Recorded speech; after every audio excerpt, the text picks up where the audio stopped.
പ്രിയമുള്ളവരെ, ചിലർക്ക് മാത്സ് എന്ന സബ്ജക്റ്റ് വളരെ പേടിയാണ്. അവർക്ക് അതുമായിട്ട് റിലേറ്റഡ് ആയിട്ടുള്ള സബ്ജക്ട്സ് എടുക്കുക എന്ന് പറയുമ്പോൾ, പഠിക്കാൻ എടുക്കുക, സെലക്ട് ചെയ്യുക എന്ന് പറയുമ്പോൾ അത് വേണ്ട എന്ന് പറയും. പ്രത്യേകിച്ച് അക്കൗണ്ടൻസി പോലെയുള്ള സബ്ജക്ട്സ്. പക്ഷെ ഒരു കാര്യം അറിയുക, അക്കൗണ്ടൻസി ടോട്ടലി മാത്സിൽ നിന്നും ഡിഫറെൻ്റ് ആയിട്ടുള്ള ഒരു സബ്ജക്റ്റാണ്. അത് വളരെ ഇൻട്രസ്റ്റിംഗ് ആണ്. അതിൻ്റെ ബേസ് കിട്ടിക്കഴിഞ്ഞാൽ, ബേസ് എന്ന് പറഞ്ഞു കഴിഞ്ഞാൽ അത് കിട്ടാൻ വലിയ പ്രയാസവുമില്ല. ഒത്തിരി സാധ്യതകളുള്ള ഒരു സബ്ജക്റ്റാണ് അക്കൗണ്ടൻസി. പ്രൊഫഷൻ നമുക്ക് എളുപ്പത്തിൽ കിട്ടാനായിട്ടുള്ളത്. ഇന്നത്തെ നമ്മുടെ ടോപ്പിക്ക് ജേർണൽ എങ്ങനെ ഉണ്ടാക്കും എന്നുള്ളതാണ്. ഇപ്പോൾ ജേർണലിന് വളരെയധികം പ്രാധാന്യമുണ്ട്. 11th സ്റ്റുഡൻസിനെ സംബന്ധിച്ചിടത്തോളം ടേർമിനൽ എക്സാമിനേഷൻ അതൊരു 8 മാർക്കിൻ്റെ ചോദ്യമായിട്ട് വരും. ബോർഡ് എക്സാമിന് നമുക്ക് ഷുവറായിട്ടും ചോദിക്കുന്ന ഒരു ചോദ്യമാണ്. ഇനി ഒരു പ്രൊഫഷനായിട്ട് അക്കൗണ്ടിങ് സ്വീകരിച്ച ഒരാളെ സംബന്ധിച്ചിടത്തോളം അവർ ജോലിയിൽ പ്രവേശിക്കുമ്പോൾ അവർക്ക് എന്തായിരുന്നാലും ഒന്നുകിൽ ജേർണൽ കറക്റ്റ് ചെയ്യാനായിട്ട് കൊടുക്കും, അല്ലെങ്കിൽ ജേർണൽ ഉണ്ടാക്കാനായിട്ട് പറയും. അപ്പം ജേർണൽ നമ്മളെ സംബന്ധിച്ചിടത്തോളം മസ്റ്റാണ്, അത് അറിഞ്ഞിരിക്കണം. ഇനി ടീച്ചർ, അപ്പോൾ ജേർണൽ എന്താണെന്ന് പറയാം. ആദ്യം ഒരു റെക്കോർഡാണത്. ഇത് ജേർണൽ ബുക്ക് എങ്ങനെയാണ് ഉണ്ടാക്കുക? കഴിഞ്ഞ ദിവസത്തെ ക്ലാസ്സിൽ പറഞ്ഞു ടീച്ചർ, ഒരു ബിസിനസ്സിൽ ധാരാളം ട്രാൻസാക്ഷൻസ് ഡെയിലി നടക്കും. എക്സാമ്പിൾസ്: പർച്ചേസ്, സെയില്, സാലറി കൊടുക്കുക, റെന്റ്, ഇലക്ട്രിസിറ്റി ബില്ല് അടയ്ക്കുക, ഇങ്ങനെയുള്ള എക്സ്പെൻസസ്. അപ്പം അതിനെല്ലാം നമ്മൾ എന്ത് സൂക്ഷിക്കണം? വൗച്ചർ സൂക്ഷിക്കണം. വൗച്ചർ എന്ന് പറയുമ്പോൾ പല തരത്തിലുണ്ട്. കഴിഞ്ഞ ദിവസം പറഞ്ഞു ക്യാഷ് മെമ്മോ എക്സാമ്പിൾ, അതുപോലെ റിസീപ്റ്റ് കിട്ടുക, ഇൻവോയ്സ്, ഇതെല്ലാം വൗച്ചേഴ്സ് ആണ്. Documentary evidence in support of A transaction. അപ്പം ആ വൗച്ചേഴ്സ് എല്ലാം നമ്മൾ എന്ത് ചെയ്യും?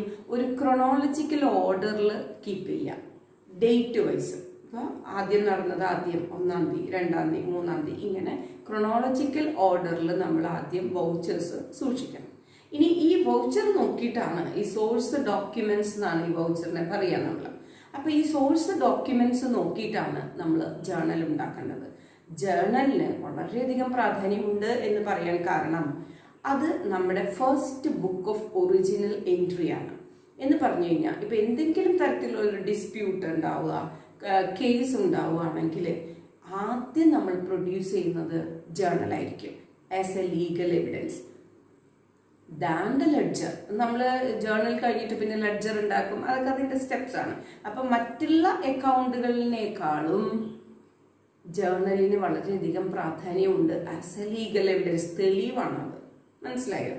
അപ്പോൾ ജേർണൽ ടീച്ചർ പറഞ്ഞു, ഇതൊരു 11th സ്റ്റാൻഡേർഡിലെ ഒരു ക്വസ്റ്റ്യൻ ആണത്. Differences between journal and ledger എന്ന് പറഞ്ഞ ഒരു ക്വസ്റ്റ്യൻ ആണ്. ഇപ്പൊ ജേർണലിന്റെ പോയിന്റ്സ് ആണ് ടീച്ചർ പറയുന്നത്. ജേർണൽ എന്ന് പറഞ്ഞാൽ, journal is A first book of original entry, അല്ലെങ്കിൽ ബേസിക് ബുക്ക് എന്ന് പറയാം. ഇനി ഈ ജേർണലിൽ നമ്മൾ ഈ ട്രാൻസാക്ഷൻസ് എല്ലാം എടുത്ത് നമ്മളൊരു ബുക്കാക്കി ഉണ്ടാക്കുമ്പോൾ ആ ഒരു പ്രോസസ്സിനെയാണ് ജേർണലൈസിങ് എന്ന് പറയാം.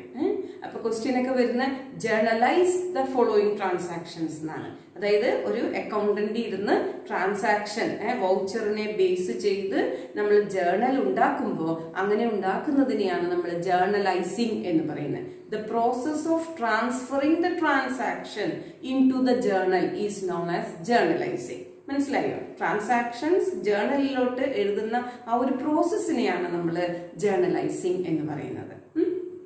പിന്നെ the journal will get more importance as a legal evidence than the ledger. മനസ്സിലായല്ലോ?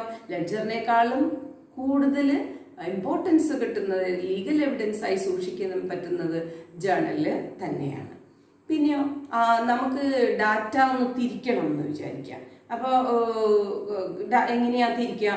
ട്രാൻസാക്ഷന്റെ ബേസിസിലാണ് ഡാറ്റ നമ്മൾ തിരിക്കുന്നത്. Classification, transaction is the basis of classification of data within the journal. Process of transferring the transactions into the journal is known as journalizing. മനസ്സിലായോ? ട്രാൻസാക്ഷൻസ് ജേർണലിലോട്ട് എഴുതുന്നതിന് ജേർണലൈസിംഗ് എന്നും പറയും. Question കണ്ടല്ലോ അല്ലേ? ഒന്നുകൂടെ പറയാ teacher. Journalise the following transactions of Mallika fashion house. Mallika fashion ഹൗസിലെ ചില ട്രാൻസാക്ഷൻസ് ആണ് നമുക്ക് തരുന്നത്. ആ ഒരു ട്രാൻസാക്ഷൻസ് ജേർണലിലേക്ക് എഴുതൂ എന്നാണ് പറയുന്നത്. ജേർണലൈസ്, താഴെ കൊടുത്തിരിക്കുന്ന ട്രാൻസാക്ഷൻസ് എഴുതുക എന്നുള്ളതാണ്. ജൂൺ 5 എന്ന് പറഞ്ഞിട്ട് പറഞ്ഞു, started business with cash ₹2 lakh എന്ന് പറഞ്ഞാൽ എന്താ അതിന്റെ അർത്ഥം? ആ ബിസിനസ് 2 ലക്ഷം രൂപ വെച്ച് സ്റ്റാർട്ട് ചെയ്തു. ടീച്ചർ കഴിഞ്ഞ ക്ലാസ്സിൽ പറഞ്ഞിരുന്നു what do you mean by capital അല്ലേ? amount invested by the owner in the business for starting the business, അതാണ് ക്യാപിറ്റൽ എന്ന് പറയുന്നത്. അപ്പൊ ഇവിടെ മല്ലിക ഫാഷൻ ഹൗസ് 2 ലക്ഷം രൂപ ഇൻവെസ്റ്റ് ചെയ്തു ബിസിനസ്, എന്നിട്ട് ബിസിനസ് സ്റ്റാർട്ട് ചെയ്തു. അപ്പോൾ ജേർണലിലേക്ക് നമ്മൾ ഇത് എങ്ങനെ എഴുതണം? വളരെ എളുപ്പമാണ് കേട്ടോ. അതായത് ഇത്ര കാര്യം മാത്രം, ഇതിന് കുറേ റൂൾസ് ഉണ്ട്. ആ റൂളുകളൊന്നും ടീച്ചർ പറയില്ല. അപ്പൊ അതിന് real account, nominal account, personal account എന്നൊക്കെ പറഞ്ഞിട്ടുള്ള അക്കൗണ്ടിനെ ക്ലാസിഫൈ ചെയ്യുന്നുണ്ട്. അതിനെ ബേസ് ചെയ്തിട്ടുള്ള റൂൾസ് ഉണ്ട്.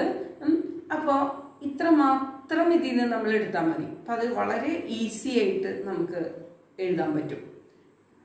ബിസിനസ്സിലേക്ക് കാശ് വന്നോ ഇല്ലയോ എന്ന് മാത്രം നോക്കാം. ബിസിനസ്സിലേക്ക് കാശ് വന്നു ഉണ്ടല്ലോ. മല്ലിക ഫാഷൻ ഹൗസ് ബിസിനസ്സിലേക്ക് കാശ് ഇറക്കി, 2 ലക്ഷം രൂപ വന്നു. ഒരു ഓണറും ബിസിനസ്സും രണ്ടും രണ്ടാണെന്ന് ആദ്യം മനസ്സിൽ വെക്കണം. അതായത് കാശ് കയ്യിൽ മേടിച്ചാൽ ബിസിനസ് വേറൊരാളെ പോലെയാണ്. അതായത് ബിസിനസിന്റെ ആഗ്രഹം എപ്പോഴും ഈ ഓണർക്ക് ഈ 2 ലക്ഷം രൂപ തിരിച്ചു കൊടുക്കണം അലോങ് വിത്ത് ദ പ്രോഫിറ്റ് എന്നാണ് എപ്പോഴും ബിസിനസിന്റെ ആഗ്രഹം എന്ന് മനസ്സിൽ വെക്കണം. അപ്പോൾ ഓണറുടെ കയ്യിൽ നിന്ന് കാശ് പോയി, ബിസിനസ്സിന് ആ കാശ് കിട്ടി. എപ്പോഴും നമ്മൾ ചിന്തിക്കേണ്ടത് ഓണറിന്റെ പോയിന്റ് ഓഫ് വ്യൂവിലല്ല, നമ്മളൊരു ബിസിനസ് ആണെന്ന് മാത്രമാണ് നമ്മൾ ചിന്തിക്കേണ്ടത്. നമ്മളൊരു ബിസിനസ്സാണ്. നമ്മുടെ ബിസിനസ്സിലേക്ക് കാശ് വന്നോ കാശ് പോയോ ഇത് മാത്രം ആലോചിക്കുക. Cash is coming in or going out. കാശ് വന്നാൽ അതിനെ നമ്മൾ ഡെബിറ്റ് ചെയ്യുക, ഡെബിറ്റഡ് എന്ന് നമ്മൾ പറയാം. കാശ് പോയാൽ എന്ത് പറയണം? To cash. ഈ 2 കാര്യമാണ് നമ്മൾ മനസ്സിലാക്കിയിരിക്കേണ്ടത്. കാശ് വന്നാൽ ഡെബിറ്റഡ്, കാശ് പോയാൽ ടു ക്യാഷ്. പഠിച്ചോ? ക്യാഷ് വന്നാൽ ക്യാഷ് അക്കൗണ്ട് ഡെബിറ്റഡ്, കാശ് പോയാൽ ടു ക്യാഷ് എന്നാണ് എഴുതേണ്ടത്. ഇനി ഇതെങ്ങനെയാണ് ഒരു ജേർണൽ ബുക്കിൽ എഴുതുക? അതിനൊരു ഫോർമാറ്റ് ഉണ്ട്. ആ ഫോർമാറ്റ് ടീച്ചർ കാണിച്ചു തരാം. ജേർണലിൽ 5 കോളാണ് ഉള്ളത്. ഹെഡിങ്സ് ആണ് ടീച്ചർ പറയുന്നത്. ഡേറ്റ് ക്രോണോളജിക്കൽ ഓർഡറിൽ എഴുതുക. 1, 2, 3, 4 എന്നുള്ള ഡേറ്റ് വൈസ്, June 1, June 2 അങ്ങനെ ഓർഡറിൽ നമ്മൾ എഴുതുക. രണ്ടാമത്തെ കോളം പർട്ടിക്കുലേഴ്സ് ആണ്. അവിടെയാണ് ടീച്ചർ പറഞ്ഞത് ഡെബിറ്റഡ് ഏത് അക്കൗണ്ടിനെയാണോ ഡെബിറ്റ് ചെയ്യുന്നത്, ഏത് അക്കൗണ്ടിനെയാണോ ക്രെഡിറ്റ് ചെയ്യുന്നത് അത് എഴുതുന്ന സ്ഥലം. മൂന്നാമത്തെ കോളം LF ആണ്. ലെഡ്ജർ ഫോളിയോ എന്നാണ് പറയുക, LF എന്ന് പറഞ്ഞാൽ. അപ്പൊ LF എന്താണ്? The page number of the ledger book. ഇപ്പൊ 11th accountancy students LF column blank ആക്കിയിട്ടിടുക, ഒന്നും എഴുതേണ്ടി വരില്ല. പ്രാക്ടിക്കൽ ലെവലിൽ ഒരു അക്കൗണ്ടിങ് ചെയ്യുന്ന ഒരാളെ സംബന്ധിച്ചിടത്തോളം അവിടെ പേജ് നമ്പർ, ഈ ജേർണല് ലെഡ്ജറിലേക്ക് പോകുമ്പോൾ ലെഡ്ജറിൽ ഏത് പേജിലാണോ എഴുതുന്നത് ആ പേജ് നമ്പറാണ് ഇവിടെ എഴുതി വെക്കുക. അതുപോലെ ഡെബിറ്റ് എന്ന് പറഞ്ഞാൽ എത്ര എമൗണ്ട് ആണ് നമ്മൾ ഡെബിറ്റ് ചെയ്യുന്നത്, ക്രെഡിറ്റ് അതേ എമൗണ്ട് തന്നെയായിരിക്കും നമ്മൾ ക്രെഡിറ്റ് ചെയ്യുന്നത്. 2 സൈഡും അത് ഈക്വൽ ആയിരിക്കും. ഡെബിറ്റ് ചെയ്യുന്ന എമൗണ്ട് തന്നെയായിരിക്കും നമ്മൾ ക്രെഡിറ്റ് ചെയ്യുന്നത്. അത് പ്രത്യേകം ശ്രദ്ധിക്കണം. ഇത് എഴുതി കഴിഞ്ഞു കഴിഞ്ഞാൽ നമ്മൾ പർട്ടിക്കുലർ കോളത്തിൽ ഏത് അക്കൗണ്ടിനെയാണോ ഡെബിറ്റ് ചെയ്യുന്നത്, ഏത് അക്കൗണ്ടിനെയാണോ ക്രെഡിറ്റ് ചെയ്യുന്നത് അത് എഴുതി കഴിഞ്ഞു കഴിഞ്ഞാൽ നമ്മളൊരു നരേഷൻ എന്ന് പറഞ്ഞിട്ട് വിതിൻ ബ്രാക്കറ്റിൽ പർട്ടിക്കുലർ കോളത്തിൽ എഴുതും. അത് നരേഷൻ എന്താണ്? നരേഷൻ എന്ന് പറഞ്ഞാൽ brief explanation related to the transaction. ആ ട്രാൻസാക്ഷൻ്റെ ഒരു ചെറിയ എക്സ്പ്ലനേഷൻ, ഒരു ഹിന്റ് കൊടുക്കും. ഇന്ന കാരണം കൊണ്ടാണ് നമ്മൾ ഇന്ന ജേർണൽ എൻട്രി എഴുതിയത് എന്നൊരു നരേഷൻ കൊടുക്കുകയാണ് ചെയ്യുന്നത്. ഇപ്പൊ ഒരു ജേർണലായി. ഓക്കെ, നമ്മുടെ ആദ്യത്തെ ചോദ്യം journalise the transactions of Mallika fashion house എന്നായിരുന്നു. അപ്പോൾ അത് ജൂൺ 5 നടക്കുന്ന ഒരു transaction started business with cash ₹2 lakh എന്നാണ് നമ്മുടെ ക്വസ്റ്റ്യൻ. അപ്പോൾ ആദ്യം തന്നെ ജേർണലിന് ആരുടെ ജേർണലാണ് എന്നുള്ളത് കൊടുക്കണം. നമ്മൾ എഴുതും ബുക്സ് ഓഫ് മല്ലിക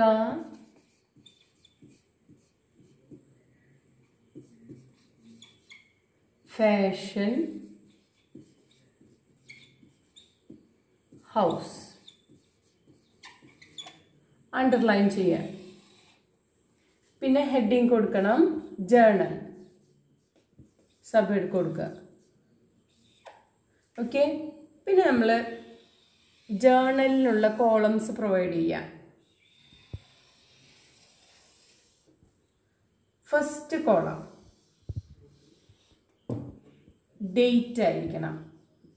ടീച്ചർ പറഞ്ഞു ക്രൊണോളജിക്കൽ റെക്കോർഡ്. ഡേറ്റിൽ ആദ്യത്തെ ഡേറ്റിൽ വരുന്നത് ആദ്യം എഴുതണം. പിന്നെ ഇത് സെക്കൻഡ് കോളം പർട്ടിക്കുലേഴ്സ് എന്ന കോളം. ഇവിടെയാണ് ഏത് അക്കൗണ്ടിനെയാണോ നമ്മൾ ഡെബിറ്റ് ചെയ്യുന്നത്, ഏത് അക്കൗണ്ടിനെയാണോ ക്രെഡിറ്റ് ചെയ്യുന്നത് അത് എഴുതുന്നത്. അടുത്ത column LF ledger folio, page number എഴുതാനുള്ള കോളാണ്. പിന്നെ ഇത് രണ്ടും എമൗണ്ട് എഴുതാനുള്ള കോളാണ്. ഡെബിറ്റ് ചെയ്യുന്നത് എത്ര എമൗണ്ട് ആണ്, ക്രെഡിറ്റ് ചെയ്യുന്നത് എത്ര എമൗണ്ട് ആണ്. അതിൻ്റെ ബ്രാക്കറ്റിൽ നമുക്ക് റുപ്പീസ് എന്ന് മെൻഷൻ ചെയ്യാം, റുപ്പീസ് എന്ന് മെൻഷൻ ചെയ്യാം. ഇപ്പോൾ നമ്മുടെ കോളംസായി date, particulars, LF, debit rupees, credit rupees. ഇവിടെയാണ് ടീച്ചർ പറഞ്ഞത് സെയിം എമൗണ്ട് ആയിരിക്കണം എന്നുള്ളത്. ഇനി നമ്മുടെ ക്വസ്റ്റ്യൻ, ആദ്യത്തെ question started business with cash ₹2 lakh എന്നുള്ളതാണ്. അപ്പൊ ജൂൺ 5 ഇത് നടന്നിട്ടുള്ളത്. നമുക്ക് ഡേറ്റ് കോളത്തിൽ ജൂൺ 5 എന്ന് എഴുതാം. അപ്പൊ കൊല്ലം ചിലപ്പോൾ ചില ക്വസ്റ്റ്യനിൽ തരും. അപ്പോൾ ഇയർ നമ്മൾ ഇവിടെ തന്നെ മെൻഷൻ ചെയ്യാം. 2002 ആണെങ്കിൽ 2002 ജൂൺ 5. പിന്നെ എല്ലാ ട്രാൻസാക്ഷനും നമ്മൾ അഗെയിൻ 2002 എന്ന് എഴുതേണ്ട ആവശ്യമില്ല. ജൂൺ 5 കഴിഞ്ഞ് 6, 7 ആ ഒരു ഓർഡറിൽ നമ്മൾ പോയാൽ മതി. മെയിനായിട്ട് അവിടെ ഒരു കൊല്ലം മെൻഷൻ ചെയ്താൽ മതി. ഓക്കെ. ഇനി പർട്ടിക്കുലർ കോളത്തിൽ എങ്ങനെ എഴുതണം? ഈ പർട്ടിക്കുലർ കോളത്തിൽ നമ്മൾ എങ്ങനെയാണ് എഴുതുക? ട്രാൻസാക്ഷൻ അനുസരിച്ചിട്ടാണ് നമ്മൾ എഴുതുക. ഇപ്പം ഇവിടുത്തെ നമ്മുടെ ട്രാൻസാക്ഷൻ എന്താണ്? സ്റ്റാർട്ടഡ് ബിസിനസ് വിത്ത് ക്യാപിറ്റൽ. അപ്പോൾ ടീച്ചർ പറഞ്ഞു ഓണർ ഡിഫറെൻ്റ് ആണ്, ഓണറും ബിസിനസ്സും രണ്ടാണ് എന്ന് പറഞ്ഞു. സെപ്പറേറ്റ് എൻറ്റിറ്റി ആണ് അവർക്കുള്ളത്. അപ്പോൾ ബിസിനസ്സിലേക്ക് കാശ് വന്നു അല്ലേ? കാശ് വന്നാൽ ആ അക്കൗണ്ടിനെ അപ്പം ഡെബിറ്റ് ചെയ്യാം. ക്യാഷ് അക്കൗണ്ട് ഡെബിറ്റഡ് എന്നാ പറയാ. മനസ്സിലായല്ലോ? എപ്പോൾ എന്ത് സാഹചര്യങ്ങൾ കൊണ്ടും കാശ് വന്നോട്ടെ, അപ്പോൾ ഉടനെ തന്നെ ക്യാഷ് അക്കൗണ്ട് ഡെബിറ്റഡ് എന്ന് പറയണം. ഇനി ഒരു ട്രാൻസാക്ഷന് 2 ആസ്പെക്ട്സ് ഉണ്ടാവും. ഡ്യുവൽ ആസ്പെക്റ്റ് ആണ് ഒരു ട്രാൻസാക്ഷൻ ഉള്ളത് എന്ന് പറയുമ്പോൾ ഒരു ഡെബിറ്റ് ആസ്പെക്റ്റ് ഉണ്ടെങ്കിൽ അവിടെ ഒരു ക്രെഡിറ്റ് ആസ്പെക്റ്റ് ഡെഫിനറ്റ്ലി ഉണ്ടായിരിക്കണം.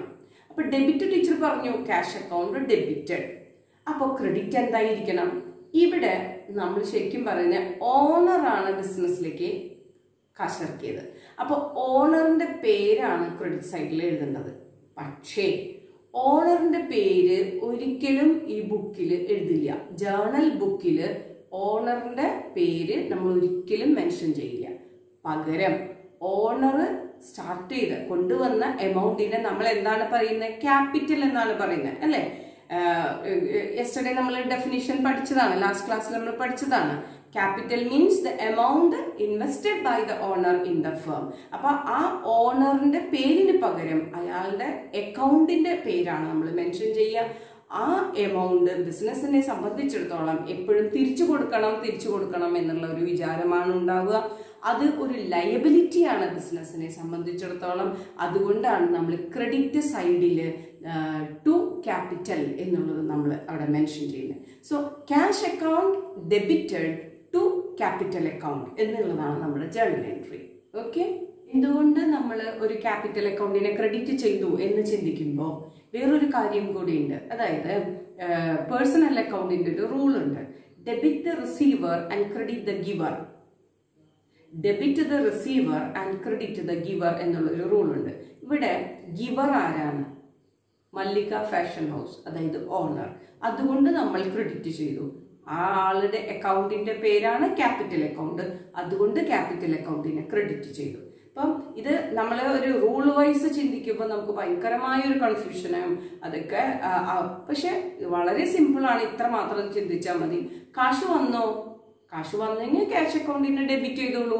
ഒരു ആസ്പെക്ട് കിട്ടിക്കഴിഞ്ഞു, ക്യാഷ് അക്കൗണ്ട് ഡെബിറ്റഡ് എന്നുള്ള പോയിന്റ് കിട്ടിക്കഴിഞ്ഞു. പിന്നെ നമ്മൾ ചിന്തിക്കേണ്ടത് ഇത് ആരുടെ അക്കൗണ്ടാണ്?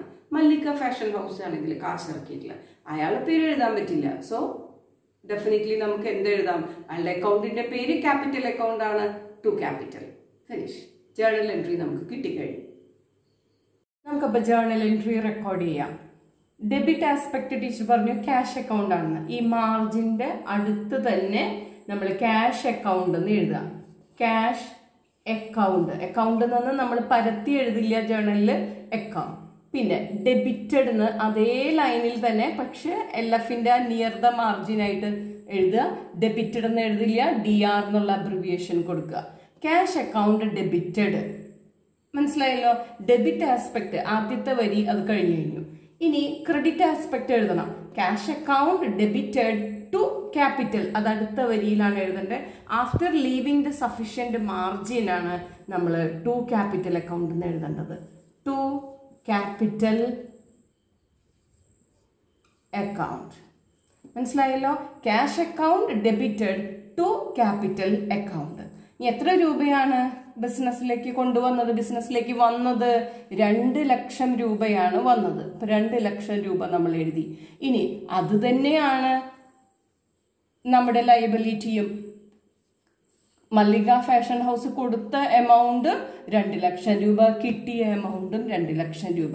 ഇതാണ് ടീച്ചർ പറഞ്ഞത് ഡെബിറ്റ്. ആ ഡെബിറ്റിന്റെ ആ ലൈനിൽ തന്നെ 2 ലക്ഷം രൂപ എന്ന് എഴുതുക. അടുത്ത ലൈനിലാണ് നമ്മൾ ടു ക്യാപിറ്റൽ അക്കൗണ്ട് എന്ന് എഴുതിയത്, ആ ലൈനിൽ തന്നെ പോയി ക്രെഡിറ്റ് കോളത്തിൽ 2 ലക്ഷം രൂപ എഴുതുക. മനസ്സിലായല്ലോ? പിന്നെ നമ്മൾ എന്ത് വേണം? നരേഷൻ എഴുതണം. ഈ ഒരു ജേർണൽ എൻട്രി എങ്ങനെ വന്നു അതാണ് പറഞ്ഞത്. Brief explanation related to the transaction. ആ ക്വസ്റ്റ്യനിലുണ്ട്, ട്രാൻസാക്ഷനിലുണ്ട്. അത് എന്താണ്? ബിസിനസ് സ്റ്റാർട്ടഡ് വിത്ത് ക്യാഷ് എന്നാണ്. അപ്പൊ നമുക്ക് അത് തന്നെ നരേഷൻ ആയിട്ട് കൊടുക്കാം. Business started, business started with cash. ചിലര് ഗുഡ്സ് ഒക്കെ കൊണ്ടുവരാം. അപ്പൊ ഇവിടെ നമുക്ക് കൊണ്ടുവന്നിട്ടുള്ളത് ക്യാഷ് ആണ്, അതുകൊണ്ട് ക്യാഷ്. മനസ്സിലായല്ലോ? ഇതാണ് ജേർണലിന്റെ ഫോർമാറ്റ്. വളരെ സിമ്പിൾ ആണ്. ഇപ്പൊ ജേർണൽ ബുക്കൊക്കെ അവൈലബിൾ ആണ്. അപ്പൊ നമ്മൾ ഇത് വരച്ച് അങ്ങനെ എഴുതേണ്ട ഒന്നും ചിലപ്പോൾ ആവശ്യം വരുന്നില്ല. അപ്പൊ ഡേറ്റ് കോളത്തിൽ ഡേറ്റ് എഴുതുക. പർട്ടിക്കുലർ കോളത്തിൽ ഏത് അക്കൗണ്ടിനെയാണോ ഡെബിറ്റ് ചെയ്യുന്നത്, ഏത് അക്കൗണ്ടിനെയാണോ ക്രെഡിറ്റ് ചെയ്യുന്നത്, ഇതുപോലെ എഴുതുക. ഡെബിറ്റ് റുപ്പീസ് എഴുതുക, ക്രെഡിറ്റ് റുപ്പീസ് എഴുതുക. ട്രാൻസാക്ഷൻ അതിന്റെ ഒരു ബ്രീഫ് എക്സ്പ്ലനേഷൻ കൊടുക്കുക. അപ്പൊ നരേഷനായി. രണ്ടാമത്തെ ട്രാൻസാക്ഷൻ കണ്ടല്ലോ. June 12 goods purchased on cash ₹10,000 അല്ലേ? ഇതല്ലേ ട്രാൻസാക്ഷൻ ആയിരുന്നേ?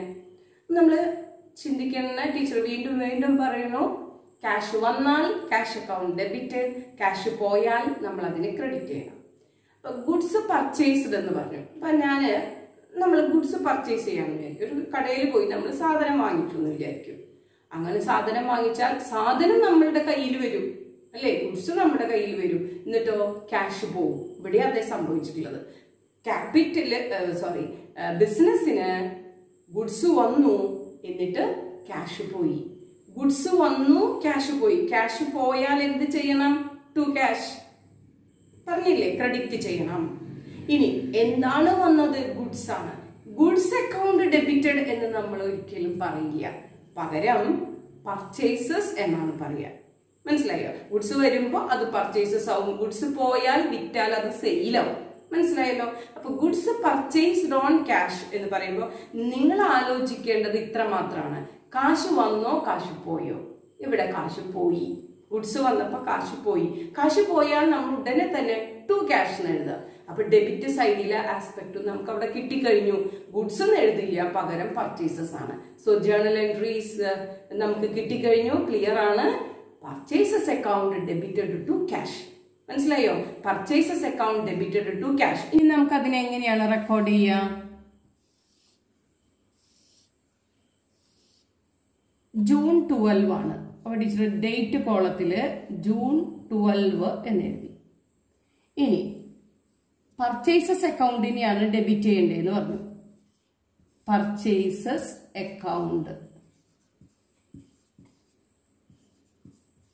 ഡെബിറ്റഡ്, DR-ന്റെ അബ്രിവിയേഷൻ കൊടുത്തു.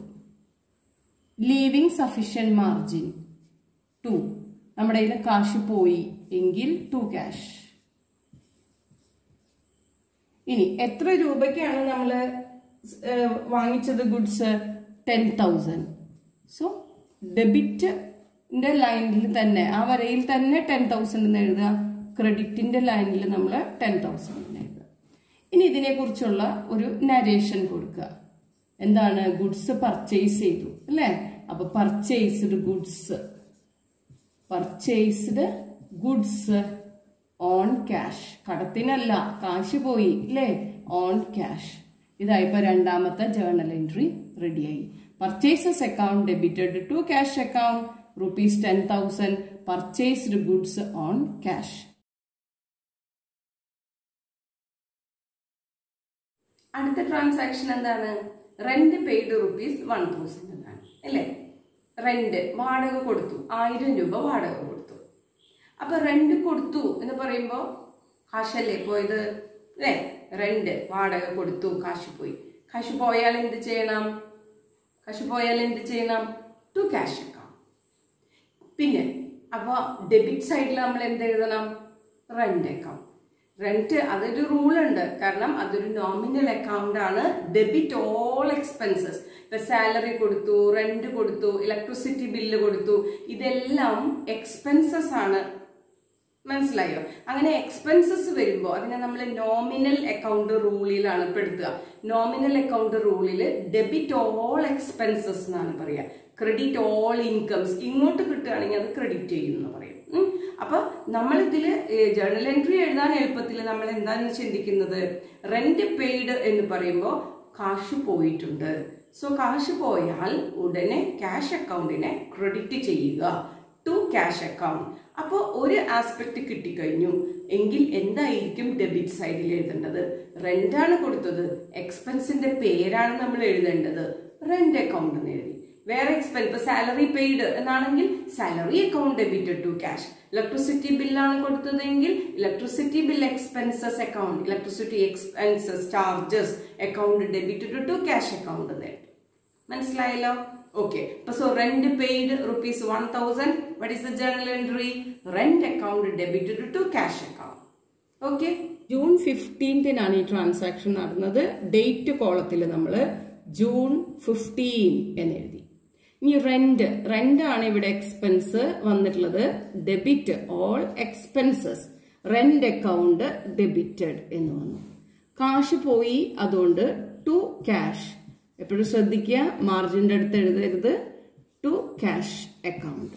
റെന്റ് എത്ര രൂപയാണ് കൊടുത്തിട്ടുള്ളത്?